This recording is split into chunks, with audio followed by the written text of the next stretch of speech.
UP board Sanskrit कक्षा 10 के आप सभी विद्यार्थियों का एक बार पुनः बहुत बहुत स्वागत है। छात्रों, आज का हमारा विषय है मदन मोहन मालवीय पाठ का सारांश। तो आइए देखते हैं प्रस्तुत पाठ का सारगर्भित सारांश। पाठ का सारांश इस प्रकार है। प्रस्तुत पाठ में महामना मदन मोहन मालवीय जी का संक्षिप्त जीवन परिचय प्रस्तुत किया गया है। उनकी वेशभूषा में भारतीय संस्कृति पूर्ण रूप से साकार होती थी। गौर कांतिमय शरीर, श्वेत वस्त्र, गले में लटकता हुआ दुपट्टा, सिर पर सफ़ेद पगड़ी, माथे पर कुमकुम युक्त सफ़ेद चंदन का तिलक और सफ़ेद जूते भारतीय संस्कृति और उनके हृदय की निर्मलता प्रकट करते थे।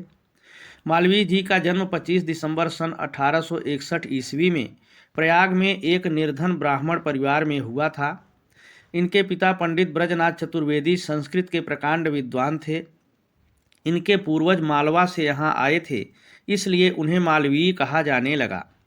इन्होंने बीए तथा एलएलबी की उच्च शिक्षा प्राप्त करके प्रयाग उच्च न्यायालय में वकालत करना प्रारंभ किया, किंतु झूठे मुकदमों से खिन्न होकर वकालत छोड़कर अध्यापक हो गए तथा पत्रकार के रूप में भी कार्य किया।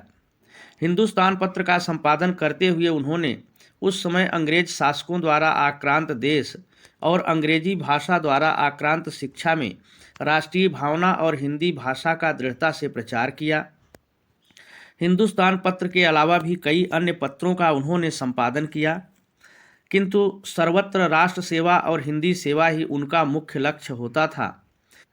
न्यायालयों में हिंदी भाषा के प्रयोग से निर्णय में मालवीय जी का विशेष योगदान है।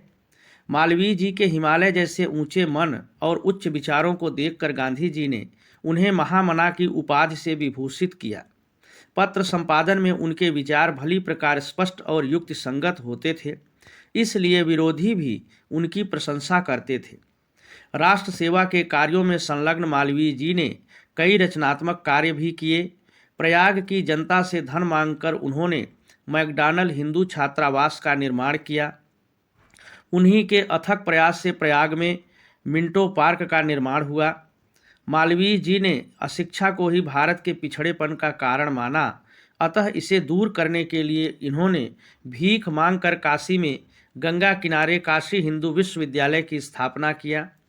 यहाँ पढ़ने वाले छात्र विदेशी भाषा, विज्ञान तथा कला कौशल के विद्वान होते हुए भारतीय संस्कृति, धर्म, दर्शन और इतिहास को न भूल जाएं, इसलिए वह पढ़ाते समय भारतीय आचारों की शिक्षा दिया करते थे।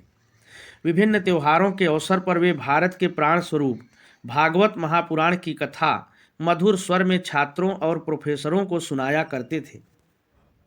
काशी हिंदू विश्वविद्यालय के कुलपति पद पर आसीन रहते हुए भी एक पिता के समान छात्रों के आर्थिक या शारीरिक सभी संकटों को शीघ्र ही दूर कर दिया करते थे।